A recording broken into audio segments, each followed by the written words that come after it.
Here we are, live in the Sports Blender, actually Sports One Marketing Studio with my new S1 Media company. And my first guest, actually, which is really cool for the S1M Media, is Nathan Latka, not Latka from Taxi, because you wouldn't even know who Latka was on Taxi. I do. You know how hard I had to work to outrank him on Google? My last name, he owned it for so long. Oh my I finally beat him, so we're good. I'm with you. I took over the Dave and David Meltzer ranking until There's that guy. the Beatnik poet. Yes. And then I have another story about the other Dave Meltzer that's the World Wrestling Federation Yes. guy. He came up when I first searched and I said, who am I meeting? Oh what am my I gosh. doing here? What is this? And- How'd you beat him? What got you ahead of him? You know, until the David Meltzer died, I beat him. He came back a little bit as a beatnik poet. I think I just outranked him. But I took over DaveMeltzer.com, and I think that helped me in the ranking. And then plus, the media company just putting content out, learning from the experts like you of what to do. And that's what, Nathan to me is. He's an expert of what I call access. Really good at content. So I break things down. I've been an entrepreneur, Nathan, probably longer than you've been alive. I was 89. Yeah. Popped out of the womb. Yeah, that's not fair. So yeah, I've been an entrepreneur longer. Ever since someone paid me to not sing Christmas carols, I consider myself an entrepreneur. Made some money that way. But I've lost more money. One of the biggest badges of honor that I have is that I created great situational knowledge by losing more money than most entrepreneurs. When did you lose the most money? Tell me like the most you lost in a 24-hour period. So in the fastest I lost money was $989,000 in a few hours because I was with Samsung. I flew up to my office in Vancouver, and I was dealing in options. And so I owned what was AMCC, a microchip company. Okay. And I had these options that had gone up. I bought the options at like $98. The stock had gone to $212. I called it perfectly. My wife told me to sell. I said, no, I'll wait for the news on Thursday. By the time I landed in Canada, I had lost $989,000. What did the stock go back down to? Well, I had a stop loss. So I actually, in paper money, I lost that. But the most money that I lost was because of my ego. I didn't ask for help. I had bought a lot of real estate and because everything had always worked out for me. All the businesses I did, I was a multimillionaire. I never asked for help, and it really hurt me. I bought a golf course, and I learned a valuable lesson. Why do you directly correlate? You said your ego is what hurt you, but why do you directly correlate you asking for help with an ego? In other words, can't you still have a big ego but still ask for help? I think, you can. It's very rare. I think people, the ego, which is, the need to be right, the need to be offended, the need to be superior, the need to be inferior, the need to be separate, all of these different needs of the ego really put an obstacle or a shortage on help. You are afraid, which is an ego-driven emotion. You're afraid to let someone know that you don't know. Mm-hmm. And we let our ego, whether it's arrogant, projection of insecurity or fear, a variety of different things, we don't allow ourselves. And so that's why I think even last time we talked, 2 words that sit. Did you have fun, by the way? I thought that was a lot of fun. The best podcast We ever. had a lot of fun doing that. You are so talented, and I have to have like thousands of dollars of equipment and people. It's an impressive studio. For what you do. These signatures, everywhere. It's an impressive studio. And all these, he does it all by himself, which leads me to what I want to talk about. I'm just cheap, by the way. That's the real answer. Can I hire you then if you're that cheap? Just give me a phone, right? I don't want to spend money on all this stuff. Look, you know what? Someone go upstairs in my briefcase, Bradley. Go upstairs, grab my freaking checkbook. He might have been able to buy a taco truck. That was a good deal, by the way. Yeah, that's good. Well, I'm gonna get a better deal. Go get my checkbook. I'm gonna write him a check. I can't. You can't hire. No, you can't hire me. I can hire you. You would fire me. You'd fire me in 2 seconds. I don't fire anyone. You would. I stop paying people, but I never fire them. I don't have the heart to fire someone. I just keep reduce your salary. Finally, they leave. This one guy stayed like 6 years. I'm what like, was dude, he thinking? He's living with his mom. He's like, I just love being here. This is a great experience. I'm like, I'm not paying you anything. Can you get the message? Exactly. Take the message. So I won't fire anyone. That's so funny. True story. But anyway, tell me a little bit, because I am this, I'm an ancient entrepreneur and technologist, and I'm still under 50, but that makes me ancient. And I watched a podcast of yours. Mm-hmm. Which one? Do you remember off the top of your head? Yeah, the most recent one, like 1 million views, about you buying this truck. Ning. Her name was Ning. She spoke no English? She spoke barely any English. First of all, I want to know, because I'm challenging myself, right? I think of myself, there's 2 types of people, first of all, Nate. One is an innovator. Yep. And the rare thing about you is an innovator is someone that imagines something and makes it a reality. So you're an innovator. In fact, I tend to say that everybody's an innovator in some way. But what makes you unique is that I see myself as an entrepreneur. And an entrepreneur is someone that monetizes innovation.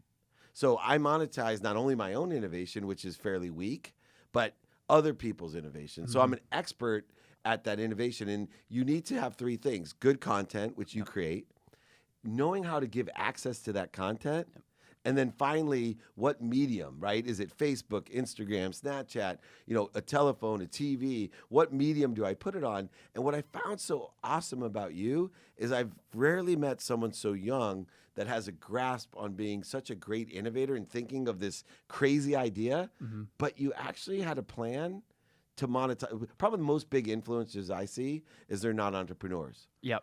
Killer skateboard things or little girls on Musical.ly. And I love it, but I want you as a client because I know how to monetize that. Yep. You do it. You do it all. So talk me through how, like, you sit at home and go, what's going to catch on, or would this, because it's just like a channeling thing where it's some frequency and it comes to you. Well, I'm just competitive, to be honest with you. I mean, I like to look at battles, board games in business that are already defined. Study the rule book so you know what the rules are. Use the ones that work to your advantage, then break all the other ones. And so, what happened through, and you guys can see on my Facebook page, that's where you saw it, right? Yeah. Nathan Latka. I just took a checkbook out. This was last Monday. Crazy. Took a checkbook out, took my pen out, downtown Austin. I said, hey, I'm going to go try, I can't put money in stocks right now because it's over, the Dow's over 20,000, too expensive, right, way overvalued. Right. Real estate's way too expensive. Yep. I only do, I don't know if you do real estate. I only do it if I can get a deal that's no more than 10x gross annual rental. Good for you. So if it's making same rules, you use that same kind of rule? Very conservative. Yes, that's why I own this building. Yeah, so you can't. I can't buy this building again because I can't do it. You can't do deals though right now. So I said, you know what? I'm just gonna go out and try and find a deal on the street. And so I walked up to these food trucks. I met this lady named Ning. It's called Yummy Pad Thai. Yeah, she said, Nathan, Yummy Pad Thai food truck. And I walk up and I said, how am I gonna get her to tell me all of her business information? So I tried to bribe her. And that made her more skeptical. I tried to give her $100 and say, tell me all your information, and she didn't know what was going on. And then I did this. I looked at her. We got into it, and I took my hand slowly and combed through my hair and squinted my eyes a little bit. Sex appeal, baby. Give me all of her numbers. Ning loves her some Nathan. Nice. And so what happened? I'm not going to use, but we need a sponsorship from Nathan's Hot Dogs. Yeah. Are we going too far with that? I'm sorry.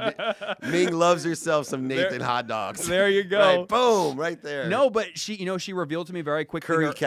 Curry ketchup. Her average meal, she was doing about 1,200 meals per month. The average meal sells for about $11. Her cost in each meal is about $5 or $6 per meal.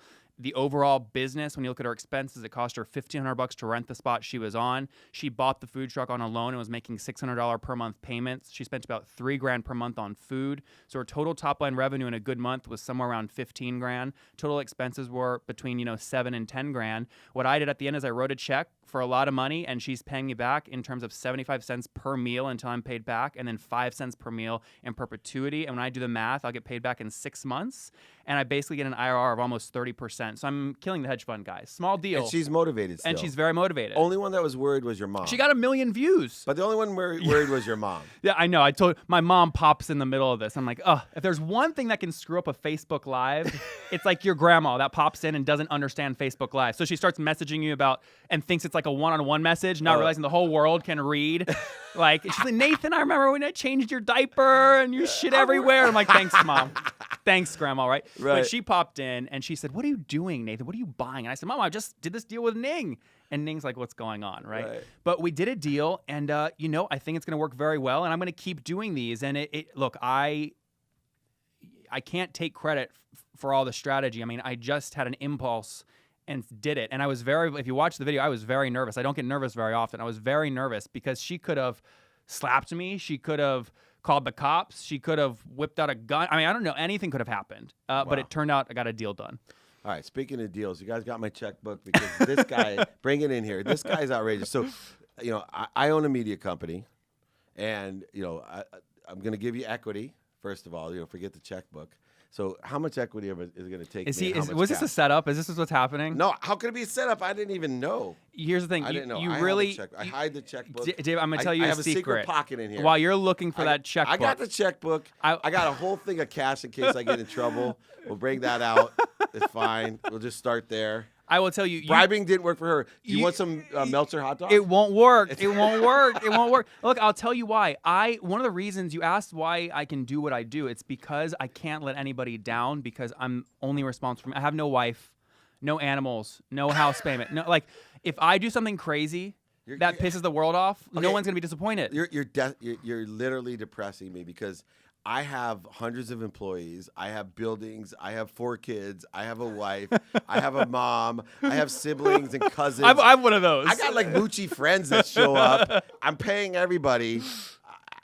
I'm not afraid. Like you're one of the most abundant people. Let's talk for a second about this emotional issue. I can help you with that too.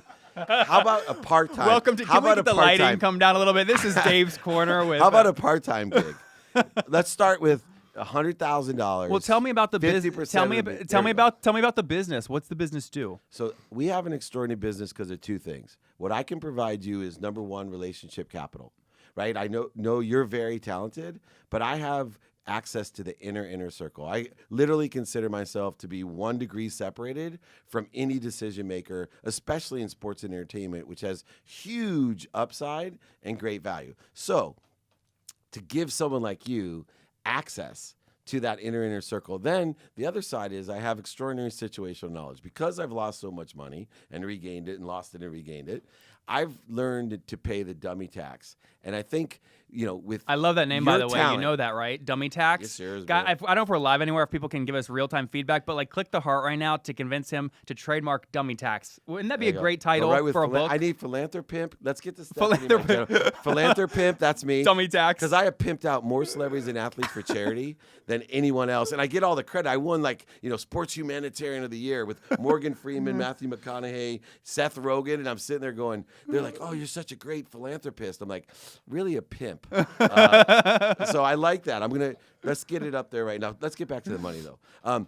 Part-time. Do you like how I'm trying to distract you? That's fine. Part-time gig. I want you a part of my team. So part-time gig, right? You won't let me down. I'll put a no let down clause, right? you can 10-minute notice to terminate and give everything back except for what you've had and earned already. But I think together with the sponsors that I have, the resources, everything, I'm serious. I know this isn't Ming, and I know I don't have the. Hold on one second. You're just as charming. He needs Laid brand.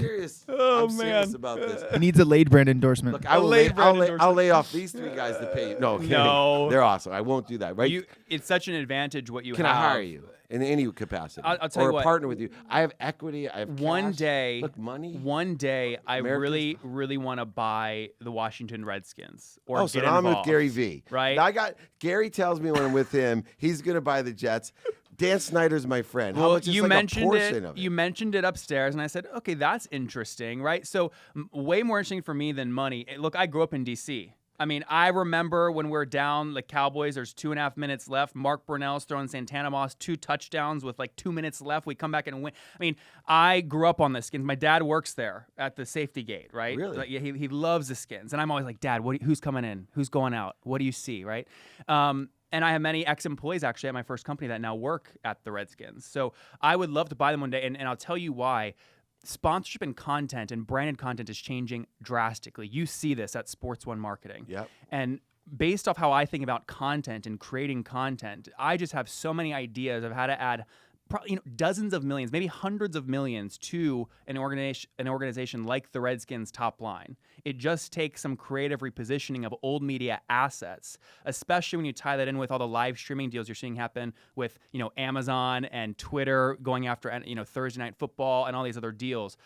It's the wild, wild west. So how about you and I attack the wild, wild west together? And if you can help me buy the Redskins one day or get a piece of it, we'll call it even. All right. I can help you with that. In fact, the better person to help you is my wife, because last time I went to a Chargers-Redskins game with Dan Snyder, he told me you cannot wear any Charger gear into my suite, right? Yep. Cameras are in there. So my wife Doesn't wear any of that. She was teasing me saying he didn't say anything about face paint. Did she put blue everywhere? Oh, gosh. Worse, though, she's back then, literally talking trash about Bush, right? And there's like diplomats in there. And then cabbage patching during the game, Chargers, and then LT scores in the overtime game, the winning touchdown. And literally cabbage patches on Dan Snyder. So I email him. Cabbage patch is your wife. My wife cabbage patches on to Dan Snyder. What is cabbage? Is this like a term? I don't know. I'm so old. What is cabbage patch? It's a dance move like this. Stir the milk. Stir the milk. I've never heard that in my life. 89. He was born in 89. The Cabbage Patch was created in 86. I'm thinking Cabbage Patch Kids or like, what is going on? I know, sorry. So anyway, it's a dance move. Okay. Basically a taunting move. Got it. Like dab. Bam. Yeah, I got the dab. All right, cool. So so Dan, I email him. I'm so embarrassed, right? I email him the next day. I'm like, dude, thank you so much for allowing us to be in your suite. Sorry about the outcome. I said I'm especially sorry about my wife. You weren't sorry. Yeah, I'm especially sorry about my wife. He literally emails me back, Dave, you tell your wife she can come to every single game. I didn't tell you couldn't cheer for your team. I just told you not to wear Charger gear. He goes, and you're a pussy. So I'd love, regardless of how much money I need to give you a check, I'd love to walk you into whatever team it is, because I think not only could we help the Redskins and earn the equity in the team, which Warren and I keep looking at, but I think we can do a lot of business with a lot of different teams. And we'd love to have you on our team in any capacity. Yeah. You tell me right now what the retainer is. I'm there. Are you looking at any old? I mean, you just bought a company. You just tell me about it. Are you looking at any other old media assets to kind of buy whatever and then bring them up to the kind of new age? Yeah. So I look at mostly a lot of remnant traditional assets. Give me an example. Cheap. So stadiums and arenas have a lot of traditional media available that's remnant. They can't they have signage. Okay. They have digital signage. They have suites with food and drink that aren't filling up. And so, the good teams, they'll sell out, but majority of the teams are not selling out all of their inventory, their traditional inventory, suites, tickets, signage, all of that remnant inventory, combined with a digital marketing plan. With our aggregated marketing platform, with what you do, Entrepreneur Network does that we work with, Dell, Microsoft, all these great partners, I can get, just like real estate, traditional media at a huge discount, elevate it with digital marketing expertise and product, which is my platform, and create exponential margins. Let me give you an example. Yep. We work with Barclays, the Nets and the Islanders. Not the best teams this year. So what we did is we said, look, we have all these relationships. Give us a suite with food and drinks.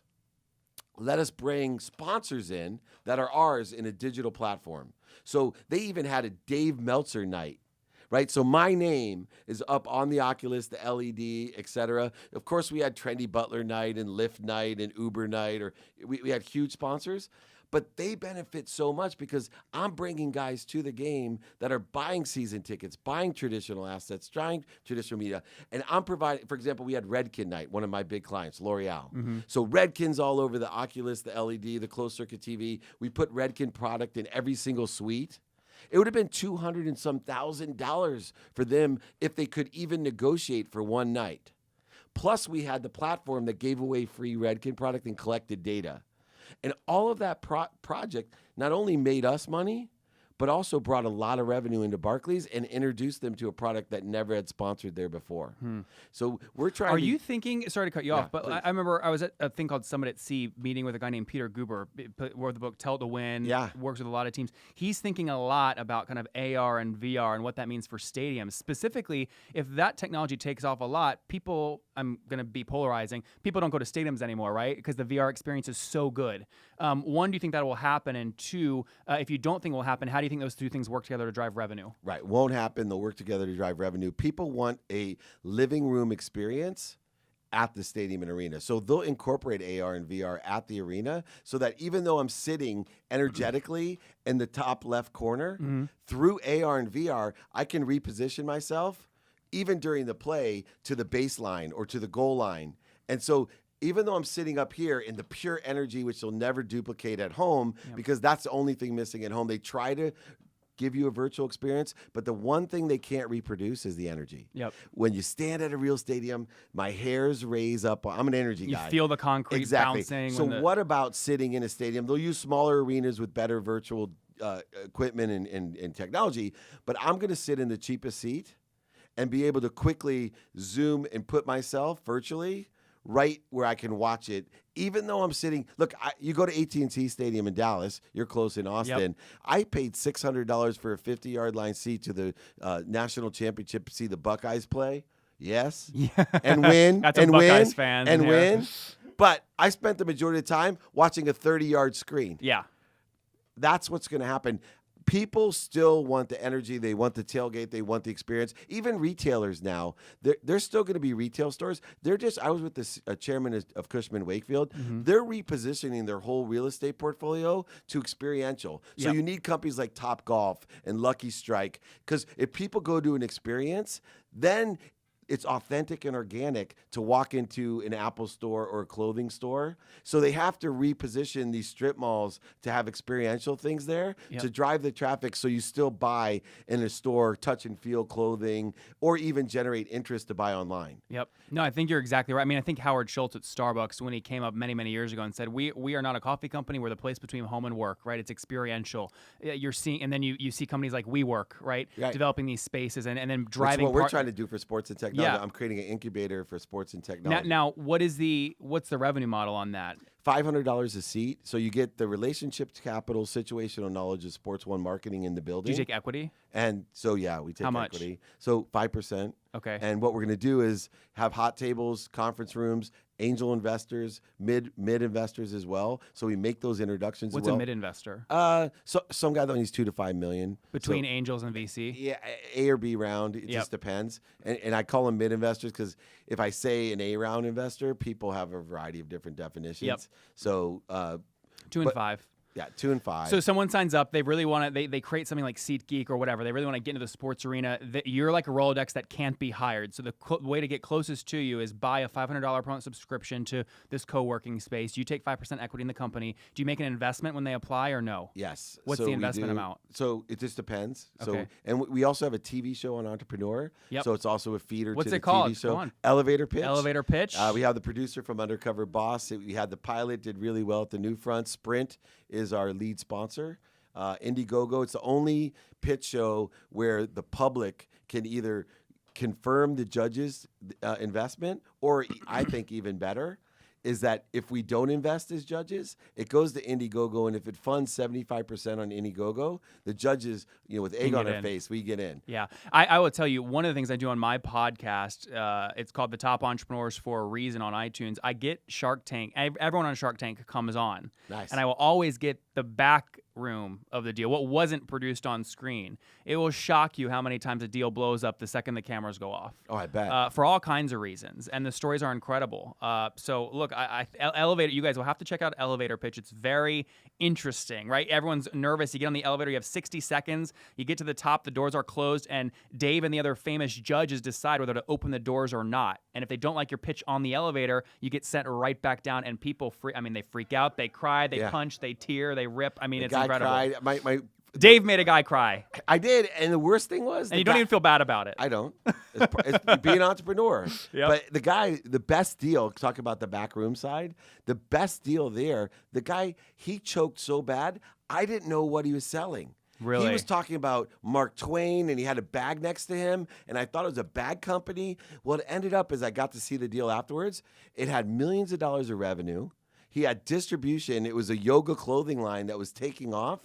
And I can't wait for it to get on Indiegogo so it can turn back around, because I know That's so once funny. people actually see what the business is, but he choked. Have you guys made an investment in any of this athletic kind of? I mean, Lululemon's taking off, Adidas, Nike, they're all getting into this athleisure space. Have you guys played in that space yet? Only through our platform, right? So Got we it. work and have with, providing a platform to generate leads, drive traffic, whether it be Volcom, Adidas, Nike, Under Armour. We've worked with them all. I'm blessed to be friends. And like even Bill Keller at Nike was a client of Leigh's. He was a football player. So we have a lot of ins. That's the relationship capital that makes what we do so special.